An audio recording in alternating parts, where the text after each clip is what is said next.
Coleman has not made the top 10 in any Mr. Olympia contest before, so this is new territory for him. The new Mr. Olympia, Ronnie Coleman. The Mr. Olympia standout medal and the certificate to the 1999 Mr. Olympia, Ron Coleman. God put us all here for a purpose, and my purpose is to be Mr. Olympia. Before he could even walk onto an Olympia stage, Ronnie Coleman was already lifting more than most bodybuilders ever would. 8 Sandow trophies, over 800 pounds on the squat, legendary feats of strength and conditioning that blurred the line between bodybuilding and powerlifting. But what made Ronnie different wasn't just his mass or strength. It was how far he pushed his body, past pain, past warning signs, into a realm where bones cracked, nerves died, and joints turned to shrapnel, all in the pursuit of one thing, to become the greatest of all time. This is the story of the police officer from Louisiana who redefined what it meant to be human. And in doing so, he paid a price no one else was willing to. Ronnie Dean Coleman was born on May 13th, 1964, in Monroe, Louisiana. Well, from a small town, Bastrop, Louisiana. Like I say, we got about 15,000 people. I grew up there. He grew up in a working-class home, raised mostly by his mother and grandmother after his parents separated. Money was tight and luxury wasn't in the vocabulary. But what Ronnie did have was discipline. He was raised in a strict household, taught to respect rules, God, and hard work. And even from a young age, there were signs that Ronnie wasn't like other kids. College degree. I got a Bachelor of Science degree, 4-year degree in accounting. I graduated with honors there. I was real studious. I played football for 4 years there, but I didn't go on a football scholarship. It kind of like ended up going on. At Lincoln High School, Ronnie excelled in sports: football, baseball, and basketball. But it was football where his strength first showed up. As a linebacker, he was quick and almost freakishly strong, even without ever stepping inside a real gym.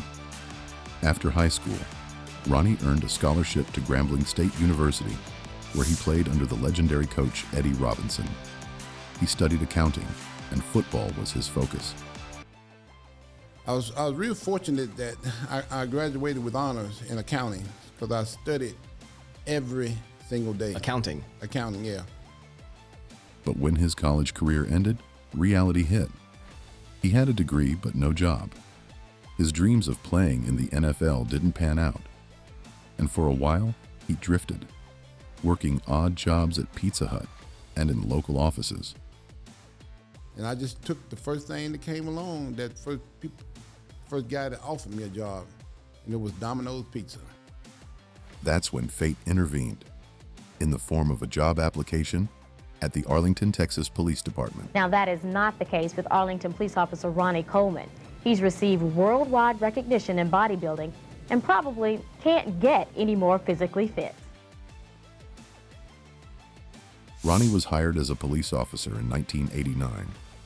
He was 25 years old, quiet but well-liked, with a calm presence that made people feel safe. But there was something different about him. Even in uniform, people noticed his build. He wasn't training seriously at that point, but his natural frame was something you couldn't ignore. One day, a fellow officer named Gustavo Arlada told him, "Man, if you really want to lift, I know a guy." That guy was Brian Dobson, owner of Metroflex Gym in Arlington, a rough, no-frills warehouse full of old equipment, chalk dust, and iron. It wasn't glamorous, but it was the real deal, and Brian saw something in Ronnie from day one.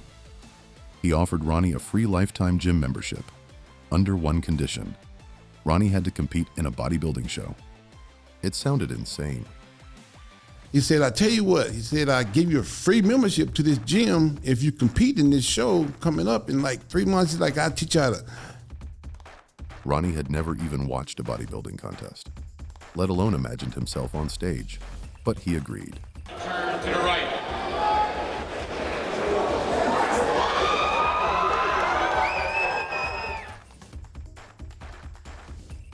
With just a few months of real training under his belt, Ronnie stepped into his first amateur contest, the 1990 Mr. Texas.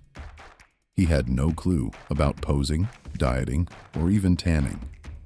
But when he took the stage, the crowd went silent. His physique was raw. No polish, no finesse. But the muscle density, symmetry, and sheer size were undeniable. He didn't just win his class, he won the overall. And in a legendary twist, he even beat his coach, Brian Dobson, who had also entered the competition. That win lit a fire in Ronnie. And it wasn't fame he was chasing, but it reminded him of football, of discipline, of pushing limits, of setting goals, and destroying them. For the next several years, Ronnie juggled two lives. By day, he was a police officer patrolling the streets of Arlington. By night, he trained like a machine, eating chicken out of Tupperware in the patrol car, working night shifts, then hitting the gym before dawn. He was doing what few others could, building a pro-level physique while working a full-time, high-stress job. And in 1995, that discipline paid off.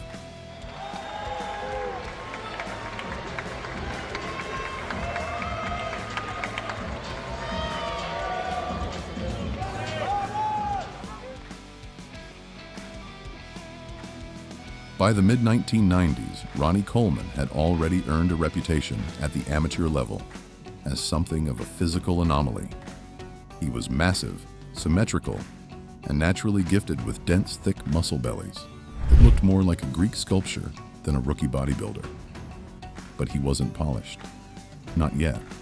In 1995, Ronnie stepped onto the stage at the Canada Pro Cup, a mid-tier pro qualifier that didn't attract much media attention. He wasn't expected to win. In fact, most fans barely recognized his name. Even among the athletes backstage, Ronnie was just that huge guy from Texas, a part-time cop who trained in a beat-up gym with chalk on his hands and chicken in his Tupperware. But something had changed. This time, Ronnie wasn't just big, he was conditioned. I did pretty good my first year in it. My second year, I turned pro. He had striations in his glutes, detail in his lower back, and a hardness that judges couldn't ignore. When he posed, it was like watching a block of granite come to life. And then, he won. That victory earned him his IFBB Pro card. Just like that, Ronnie Coleman was no longer an amateur. He was officially a professional bodybuilder. But even then, few people took notice. The bodybuilding world was obsessed with stars like Flex Wheeler, Kevin Levrone, Sean Ray, and a rising Nasser El Sonbati. They had charisma, they had fan bases, they trained in Venice Beach, and graced magazine covers monthly. Ronnie, meanwhile, was still living in Texas, still clocking in for night shifts, still showing up to pro shows with a tan that looked more like brick dust than bronze. He didn't do photo shoots, he didn't schmooze with judges, and he didn't seem to care. Nobody feared Ronnie Coleman. Not yet. From 1996 through early 1998, Ronnie's pro career was, frankly, forgettable. He was big, sure, but in an era where everyone was big, being big wasn't enough. The top spots were locked down by legends. Flex Wheeler with his comic book proportions. Kevin Levrone with his dense round muscle and charisma. Sean Ray with his balance, polish, and precision. Ronnie couldn't quite break in. He competed at shows like the Arnold Classic and the Night of Champions, but often landed outside the top 10. At the 1997 Mr. Olympia, he placed 15th, barely a blip on the radar. To the fans, he was a second-tier pro. One of those guys you admire for their work ethic, but don't really remember after the show. He had no hype, no narrative, no magazine push. And Ronnie? He didn't seem to mind. He was still working part-time as a police officer in Arlington, Texas. Still waking up at 5 a.m. to hit leg day at Metroflex, a warehouse gym with no AC, no mirrors, and no frills. Just clanging iron and gritty determination. He was still eating clean year-round, chicken and rice, day after day, measured to the gram. And he still trained like a lunatic. Barbell rows with 5 plates, 200-pound dumbbell presses for reps, and squats that shook the floor. He wasn't training to beat anybody. He was just doing what he loved. Quiet, relentless, consistent. But behind the scenes, something finally clicked. Flex that ended up hooking up me and Ronnie, which was probably the dumbest decision that Flex ever made. In late 1997, Ronnie began working with Chad Nicholls, a coach known for pushing bodybuilders to their absolute peak. Chad had helped stars like Nasser and Don Long achieve insane levels of fullness and dryness. But Ronnie was a different beast. Chad saw something most others didn't. He saw not just potential, but untapped dominance. Ronnie had the raw materials, huge structure, insane muscle density, great shape. What he lacked was timing, refinement, conditioning. Chad introduced a new game plan: tighter carb timing, sodium manipulation, smarter supplementation. He taught Ronnie how to peak, how to fill out without spilling over, how to bring dry, grainy conditioning that would make him unmissable on stage. And Ronnie listened. Like everything else in his life, he didn't argue. He executed. At the same time, his training intensity didn't drop one bit. While other pros cycled off, deloaded, or took off seasons to rest, Ronnie trained like he was chasing God. Every session was war. Every rep was for real. And all of it was quietly building towards something. A transformation was coming.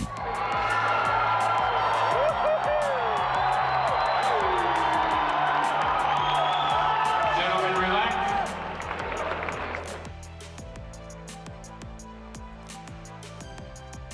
By 1998, the bodybuilding world had a clear frontrunner, Flex Wheeler.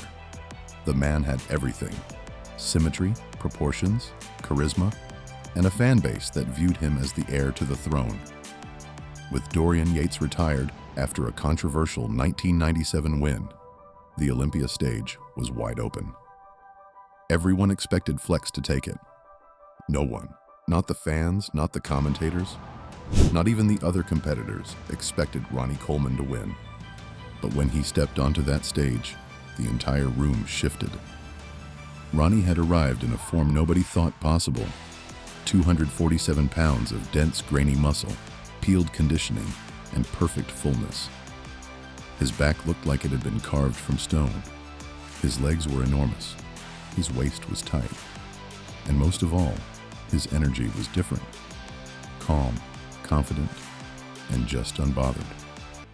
One by one, he destroyed the callouts. And in the most shocking moment of the decade, Ronnie Coleman, the guy who barely placed the year before, was crowned Mr. Olympia. Flex Wheeler stood there stunned. Many believed he had brought his best package, and yet the judges were clear. Ronnie wasn't just the biggest, he was the most complete. He had taken the Olympia by force, and he wasn't giving it back.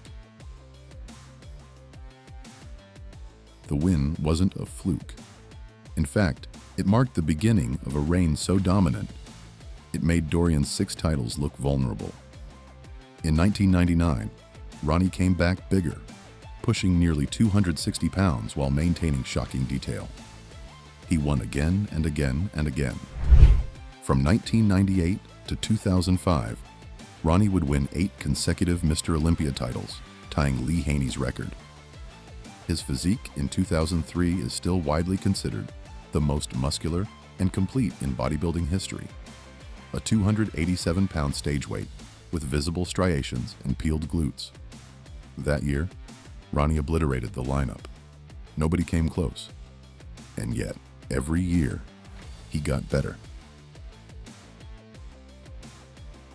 After winning his first Olympia in 1998, Ronnie didn't slow down. He went into 1999 with something to prove: that the win wasn't luck, that he was the new face of bodybuilding. And when he showed up at the Mandalay Bay stage in Las Vegas, weighing over 260 pounds, there was no debate left. He crushed it. Again.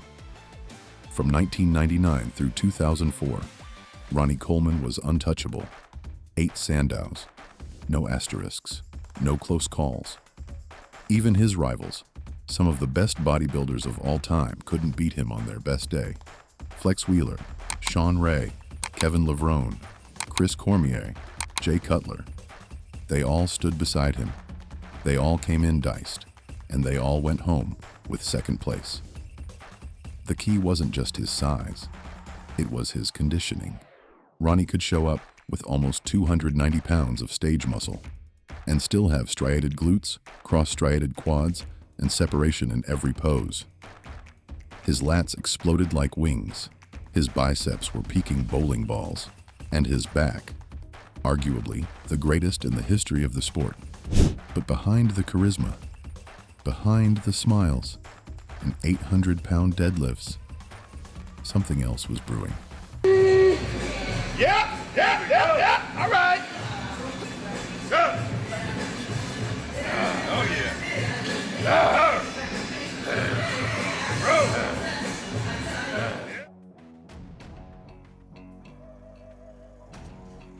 Ronnie Coleman didn't train like a bodybuilder.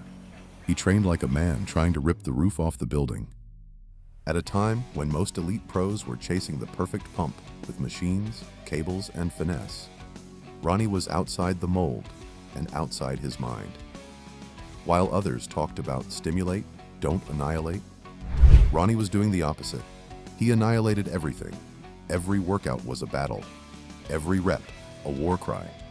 He squatted 800 pounds, deadlifted 805 pounds for double reps on camera, barbell rowed over 500 pounds with textbook control. And this wasn't a one-time PR for the video crew. This was how Ronnie trained.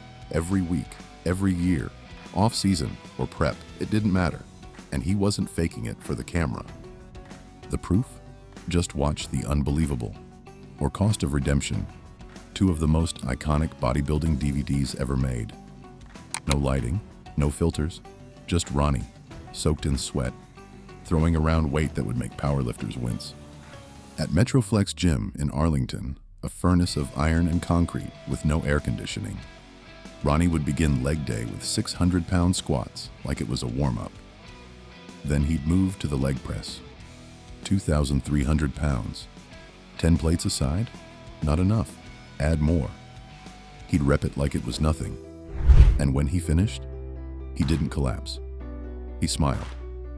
He'd turn to the camera, grin wide, and shout, "Yeah, buddy, lightweight, baby." Yeah, buddy.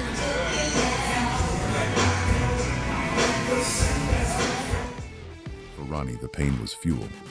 The heavier it got, the more alive he became.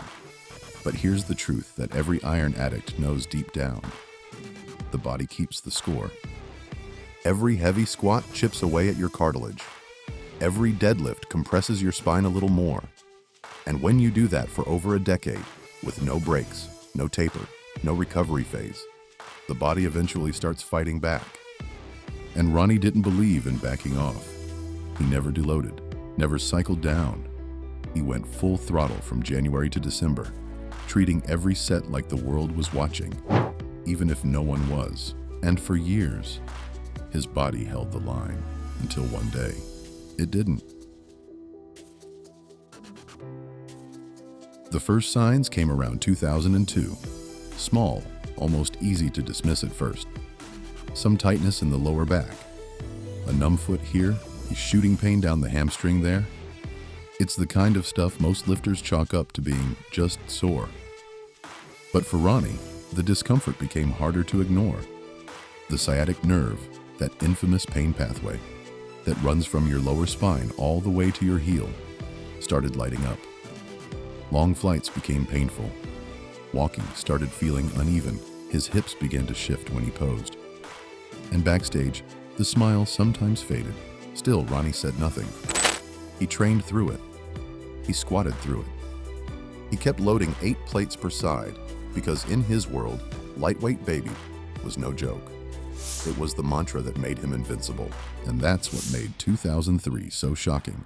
That year, at the Olympia, Ronnie Coleman walked on stage with what many still consider the single greatest physique ever seen in the sport. 287 pounds, full, dry, striated glutes, alien-level muscle detail. Every pose was dominance. His side chest pose made 250-pound men next to him look flat. Jay Cutler was in incredible shape. Sharp, full, aesthetic, and still couldn't get close. The gap wasn't small. It was Grand Canyon wide. Ronnie crushed the competition that night. He didn't just defend his title, he elevated the entire idea of what was humanly possible. But underneath that masterpiece, his spine was rotting. Disc by disc, joint by joint. Spinal compression, nerve pinching, degenerative disc disease. Words that would soon define his next chapter. On the outside, he looked immortal, but on the inside, the countdown had begun.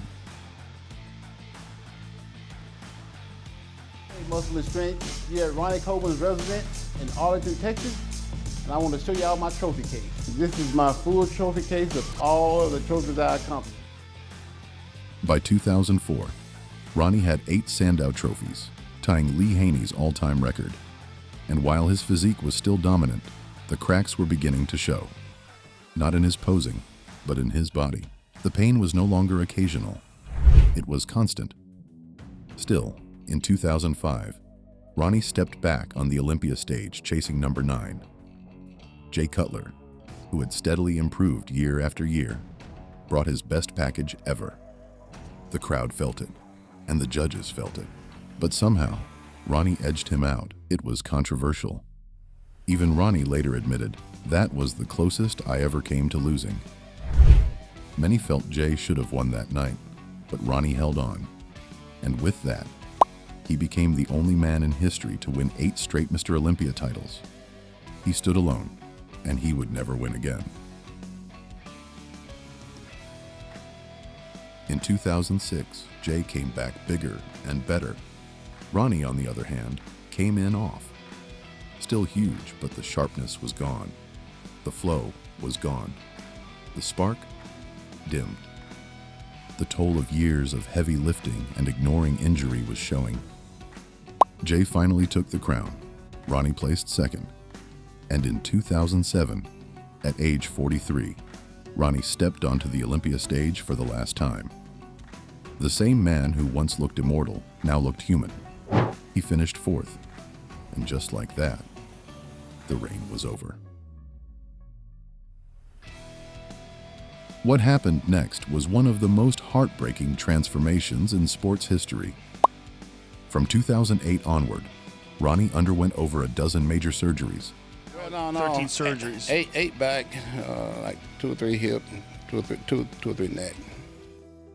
Mostly on his spine and hips.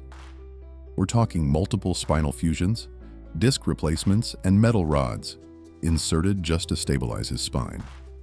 Doctors diagnosed severe nerve damage, degenerative disc disease, and permanent structural collapse in parts of his back. Walking became a struggle. Standing required assistance. The man who once squatted 800 pounds now needed crutches just to leave his house. But even as his body broke down, Ronnie never expressed regret. "They say I have nerve damage," he once said, "but I ain't mad at it. I loved every minute." He still trained, still smiled, and still went to expose to meet fans. In a wheelchair? Maybe. But still there. Because that's who Ronnie Coleman is. He never quit.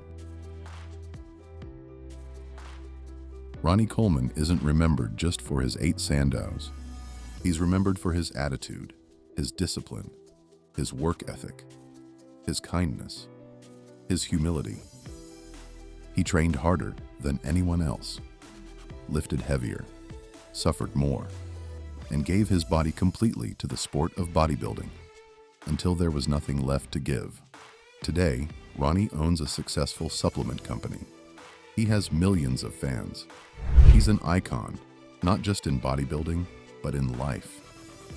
His catchphrases have become cultural, but behind the memes and sound bites is a man who loved what he did, who didn't just chase greatness, he became it. And in doing so, he showed the world that sacrifice, taken to its extreme, can create something eternal. He may never walk unassisted again, but he will always be remembered as the king, the greatest of all time. If his story moved you, hit that like button. Share this with someone who needs a reminder of what true sacrifice looks like. And subscribe for more stories of those who gave everything to become great.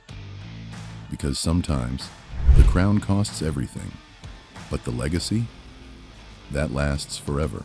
He broke his body to lift the sport higher. And now, even in pain, he still stands taller than all of us.